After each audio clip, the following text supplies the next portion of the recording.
Welcome to Nova Southeastern University's Huizenga Business School. Tonight, our panel of corporate executives, students, and faculty will answer questions related to the value of the MBA degree. We hope that you will gain additional insight as you explore this popular graduate degree.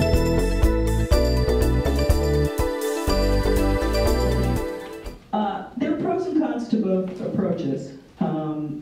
My own experience was I was in the workforce for about 10 years before I went back.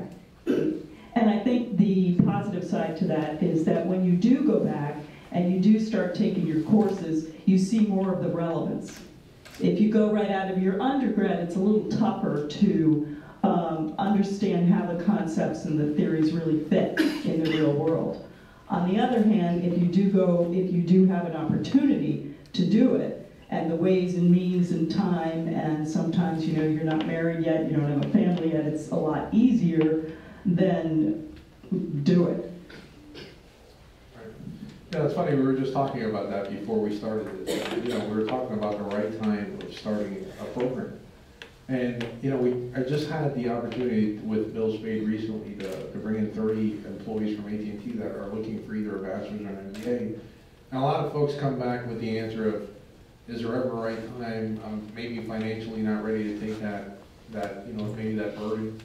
Or, I'm too busy right now, I've got a lot of things going on. And we've said, right, there's never a right time, right? You just have to start, you have to get yourself ready to go. When I started my bachelor's, when I graduated high school, I was able to get into every university in Florida. I didn't have the financial resources to go. And so I started looking for work opportunities that paid for college. That was my biggest thing. So I got at 19 again, I married at AT&T. And they started paying, and I was working full-time while going to school full-time. After I finished my bachelor's in 2001, I got promoted, and I've been promoted a couple times since. And I I had the ability to do both at the same time, right? So, to answer the question fully, it's just, there's never, I think, a right time. You just got to jump into it and go for it, right? Rob, can I set up a meeting with you and my son? If he doesn't feel the way you do it, I would like to.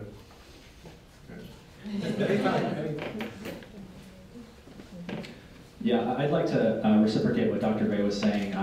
I had 3 years of work experience before entering my MBA, but I recommend everyone who's considering entering an MBA to assess where they are, and if you're just leaving undergrad, that's really not a large issue. But if you've been out in the workforce for some time and you're considering going back, that's also a plus too. So there's really positives on both sides of the ledger there.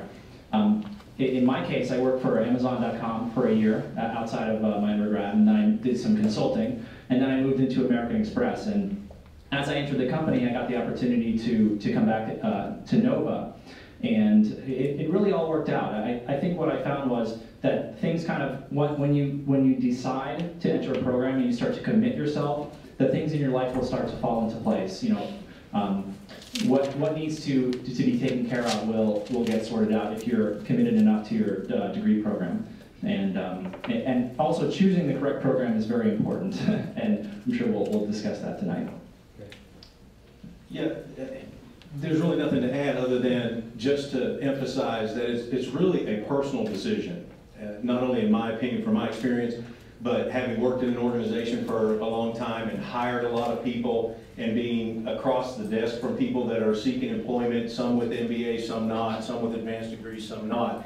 I think it's so much a personal decision for the individual. The one thing that I would say that I did receive some really excellent advice on is when I was leaving undergrad, I remember, it wasn't really an exit interview, but some of the faculty that I was pretty close with as a graduating senior where I went for my undergrad, the question came up saying, do you think you'd ever want to go to graduate school? And my response, I didn't even flinch, the answer was no, because I just was not that guy. I was supposed to be playing sports somewhere, an athlete and all that. That was kind of my thing. So the answer was no, but from a wise professor of mine said, I can appreciate that, but do me a favor. Go ahead and take your GMAT or GRE or whichever ones they are. Do it now because you're at your academic peak. And when, those scores are good for quite some time, I think some experts in the room will tell us how long the scores are good for now. But it's several years, I think, at least it used to be. And sure enough, when the light bulb hit me and it was time to go back, I was so grateful that I had taken those entrance exams when I was at my intellectual peak. Not that I'm not now, but a lot goes on in a couple years, and it's very helpful advice. So I think it's a personal decision, and there are a tremendous amount of things to weigh in when you're doing it.